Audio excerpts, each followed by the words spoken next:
just love the smell of napalm in the morning. I mean nitro in the morning. The napalm line is from a famous American film whose name escaped me. Anyway, Richie, what are you doing with a can of nitro fuel in your hand? Well, one of the very first RC cars I owned was a Kyosho Pro 10. I put the 2-speed mod on it, every hop up going, sold it a number of years back and deeply regretted it ever since. Now the price of the vintage ones has just gone absolutely skyward. So when the people at Fury RC said, Rich, would you like to test out a new Nitro saloon car? Who was I to turn them down? Is it the one on the outside of the box? Well, it's not this one, but it's one that looks quite similar to this one. As contained in this box, we have got a 1/10 Nitro rally car, but it is kind of road focused on here. And if you're wondering what brand it is, it's HSP, which stands for high speed on there.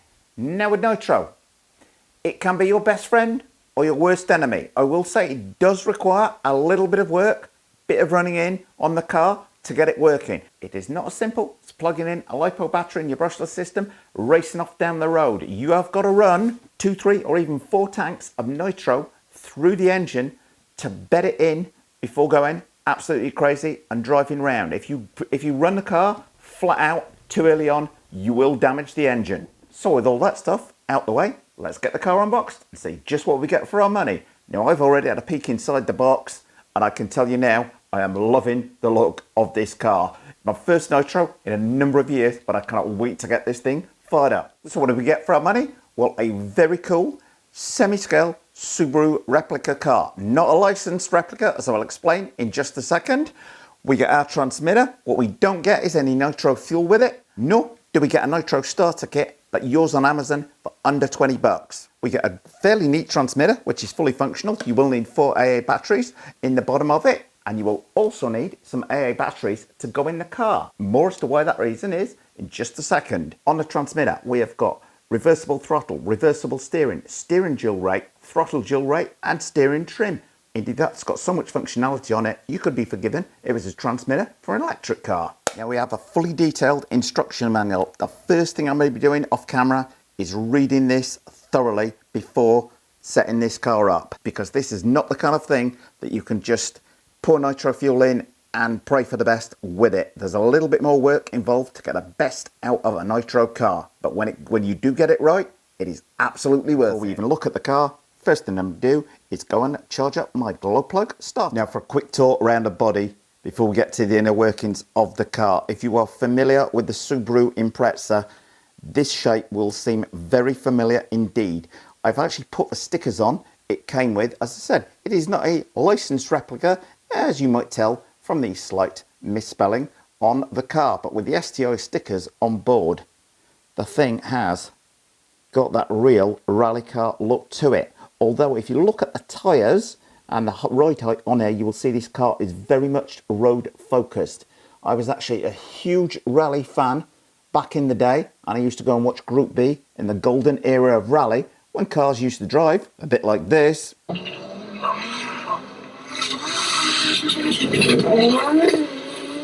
And back in the day, those monsters were hitting 0 to 60 in 2.5 seconds, yeah, just on loose gravel. Now I just want to say, with a car out of the box, that you will be seeing the car run in this video. First bit I shot of it, I said, you're not going to see it run in this video because it requires a little bit of setup. The setup was to fill it full of fuel. It fired up on the second pull of the starter. Quite possibly one of the easiest nitro cars I've ever had to work on, as you will see in just a minute. Although I would say I'm going to have to run 4 to 5 tankfuls of nitro through this to bed the engine in before we can go at it full throttle. So while it runs later on in the video, don't expect it to be flying along at 60, 70 miles an hour, but it does run nonetheless. And I would just say, when that nitro engine is bedded in, this thing is going to fly along, as it has got a 2-speed gearbox fitted to this car, but you're not going to see that second gear kick in this video because I've got to bend the engine in before I go full out on the revs. Now, let's get the body off, see what we have under the skin. And I have to say, having had a sneak peek at this earlier, I was very, very impressed indeed with the quality of this car. Nice foam impact bumper at the front on there. The body posts could be a little bit thicker on there. It's a little bit tricky to locate them on the body. That would have been my only minor gripe on there. Our shocks aren't threaded, but they are adjustable. You could put spacers in there. But four-wheel drive, metal drive shafts, both front and rear. You will notice adjustable turnbuckles for the front steering and for the rear suspension for the camber on there. Now, I touched upon the car being ready to run, and I said you will need batteries to go in the car. That is because in here we've got a battery compartment for the receiver, because unlike an electric car, you've got no LiPo battery, no nickel metal hydride battery to plug into the thing. You are simply filling it full of nitro fuel in here and firing it up, in which case you need a separate power supply to power your receiver on there. And I mentioned the car being quite road focused, even though it's got a rally body on there. There definitely appear to be tarmac based tyres on there, although these would be very easy to swap out for something with a little bit more off-road grip, as you've got a little bit of room on there, and you could raise the ride height by putting spacers in the springs there. The big differences between this and an electric car: you've got two servos. We've got our steering servo located down here, and a servo at the back here for the throttle on the engine and a brake. Brake, Richie? Yep, that's right. On this car, like any Nitro one, we've got a disc brake tucked away here. So the servo in one direction is controlling the throttle. When you're pulling it the other way, it's applying the brake on it. If you've not driven a Nitro car before, you're going to need to watch out for the brakes, because these things brake when it's set up properly like nothing else on earth. Anyway, moving from the front to the back, got a fuel tank with quick fill lid on there. As I say, a little bit of work involved in getting these set up. Our tuned pipe on this side. Moving on back, we've got a Nitro engine there. The glow plug down in the middle there, that's where we're going to put that glow plug starter that I had on charge. Now, this is slightly different. A lot of Nitro cars have the pull start on the outside of the car. This has it on the inside of the car. Not necessarily a problem, and it does keep the pull start handle nicely out of the way. Overall, I have to say, I am very, very impressed with the engineering on this. Some of the Nitro cars out there that you can get that are cheaper are cheap for a reason. This does not feel at all cheap. Feels quite a high quality item on it. Nice thick aluminum chassis plate on there.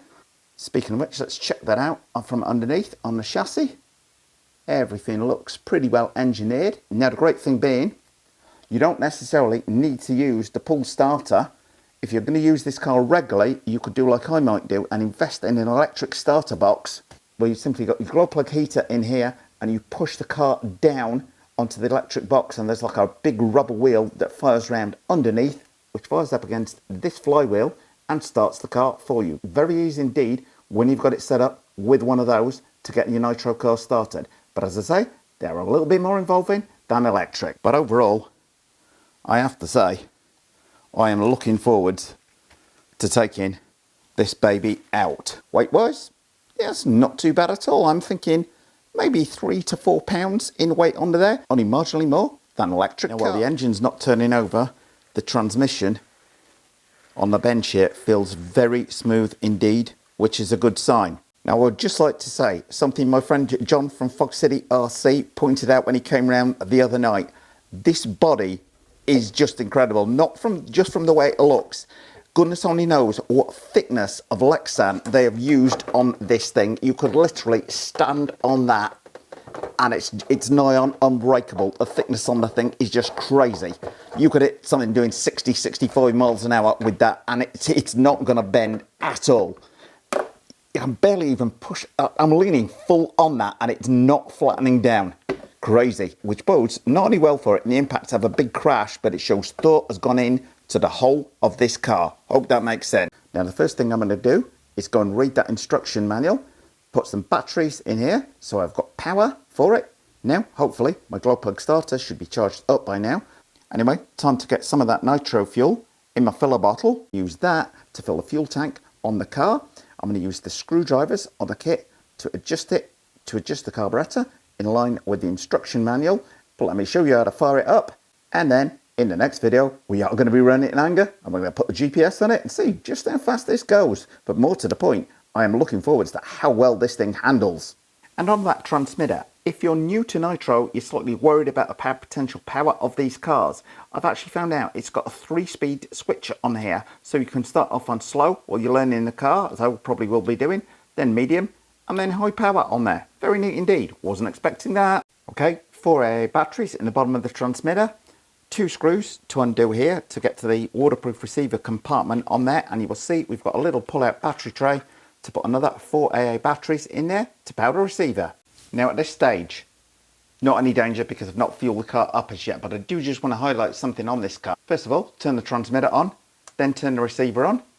Not sure on the power on that servo, but that is very smooth indeed. Feels very, very strong from the absolute outset.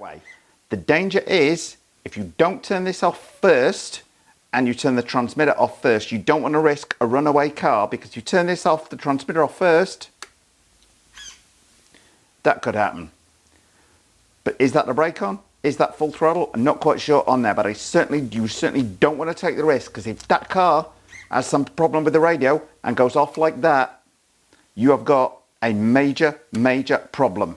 Because if the thing goes off on full throttle, you can't disconnect the battery like you can with an electric car. So a little bit more care needed when working on Nitro from the very outset before you even fire it up. But very rewarding when you get it right. Fingers crossed.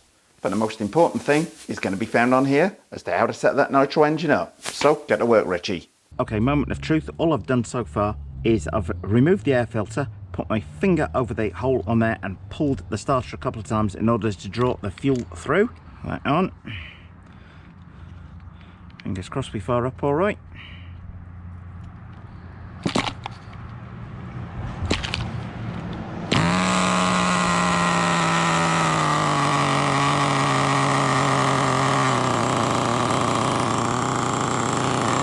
Pretty good.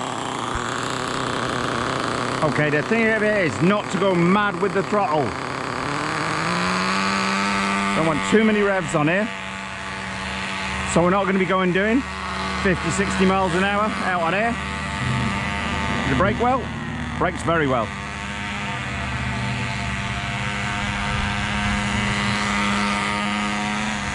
We got smoke coming out, which is good.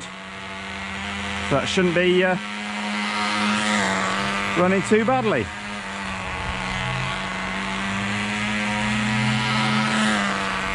Now all I've got to do is drive like this for 4 or 5 tanks of fuel.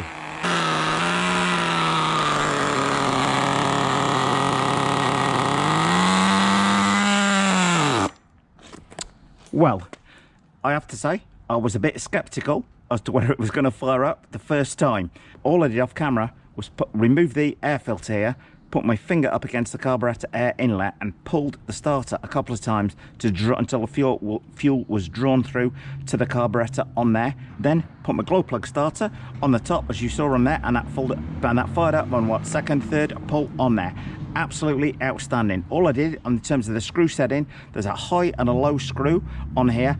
That is the bit that does need careful adjustment on the car.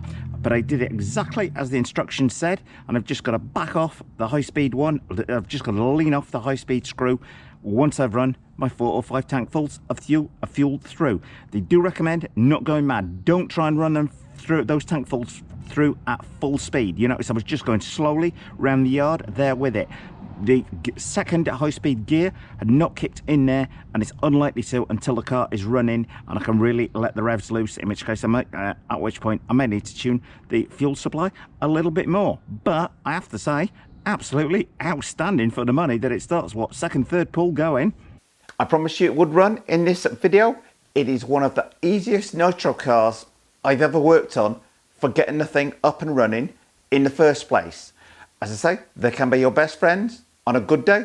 On a bad day, they can be your worst enemies and you'll be wanting to throw the thing on a bin. But they are worth it, putting the effort in for the good days. With that 2-speed transmission, when that engine's bedded in, this thing promises to be an absolute screamer. Handling around the yard, quite good. Yours truly has just got the slight downside. I've got to run another 4 tanks of fuel through this, but I'm sure another 2-3 months my neighbours will be talking to me again. Anyway, I will be putting those next few tanks of Nitro through the car over the coming day, and fingers crossed we will be able to run the car flat out over the weekend. If you like what you've seen today, which I certainly do, then I will put a link to the car below the video. Many thanks to Fury RC for this one, as it promises to be an absolute cracker. And if you don't want to miss the high-speed runtime video of this car coming up, then don't forget to subscribe. Well, thumbs up if you like this video, guys. Post any comments you might have in the comment section below the video, and hit the circle below to subscribe. And if you do hit the circle, don't forget to hit the bell.